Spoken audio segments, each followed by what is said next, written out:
দেড় বছরেও শেষ হয়নি ঢাকা ময়মনসিংহ মহাসড়কের বিমানবন্দর থেকে গাজীপুরে চলাচলে শীতাতপ নিয়ন্ত্রিত ১৩৭টি বাস কেনার প্রক্রিয়া। এই বাস চলাচলের জন্য প্রায় ৭ বছর ধরে ২০ কিলোমিটার অংশে চলছে বিশেষায়িত লেন গড়ে তোলার কাজ। এই বাস সেবা পরিচালিত হওয়ার কথা ঢাকা লাইন নামে। এতে ব্যয় হয় ৪,০০০ কোটি টাকারও বেশি। কাজও শেষ পর্যায়ে।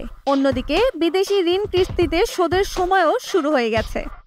সংশ্লিষ্ট সূত্র বলছে, মূলত সাবেক সড়ক পরিবহন মন্ত্রী ওবায়দুল কাদের ও সাবেক সচিব ABM আমিনুল্লাহ নুরী পছন্দের প্রতিষ্ঠানের মাধ্যমে শীতাতপ নিয়ন্ত্রিত ১৩৭টি বাস কিনতে চেয়েছিলেন, কিন্তু দরপত্রের কারসাজি ধরা পড়ায় তাদের পছন্দের প্রতিষ্ঠান বাদ পড়ে যায়।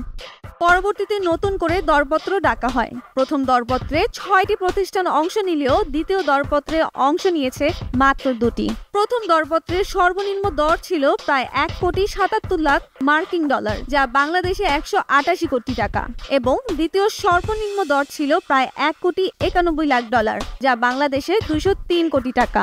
আর নতুন দরপত্রের সর্বনিম্ন দর পড়েছে প্রায় ৩ কোটি ডলার, অপরটির দর প্রায় ৯,৯৮,০০,০০০ ডলার।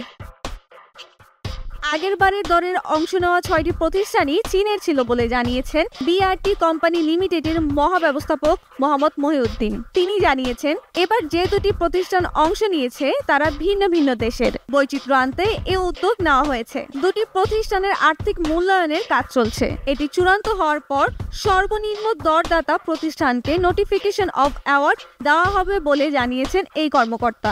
এছাড়া বাসের ধরন পরিবর্তন করা হয়েছে বলে খরচও বাড়ছে বলে জানিয়েছেন তিনি।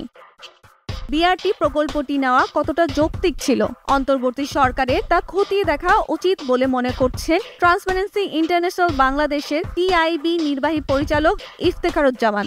উন্নয়নের নামে প্রকল্প নিয়ে প্রভাবশালী ব্যক্তিরা যেভাবে নিজেদের স্বার্থ হাসিল করেছেন, অবৈধ সুবিধা নিয়েছেন, তা খুঁজে বের করতে হবে বলে জানান তিনি। ইফতেখারুজ্জামান বলছেন, প্রথমবার কেন দরপত্র বাতিল করা হলো সেটিও অনুসন্ধান করতে হবে। দোষী ব্যক্তিদের দৃষ্টান্তমূলক শাস্তি দিতে না পারলে প্রকল্পে অনিয়ম দুর্নীতি বন্ধ হবে না বলে মনে করছেন তিনি। এমন ভিডিও দেখতে ভিজিট করুন prothomalo.com/video, ফলো করুন প্রথম আলোর ফেসবুক পেজ এবং সাবস্ক্রাইব করুন প্রথম আলোর সবগুলো ইউটিউব চ্যানেল। থাকুন ভালোর সাথে, আলোর পথে।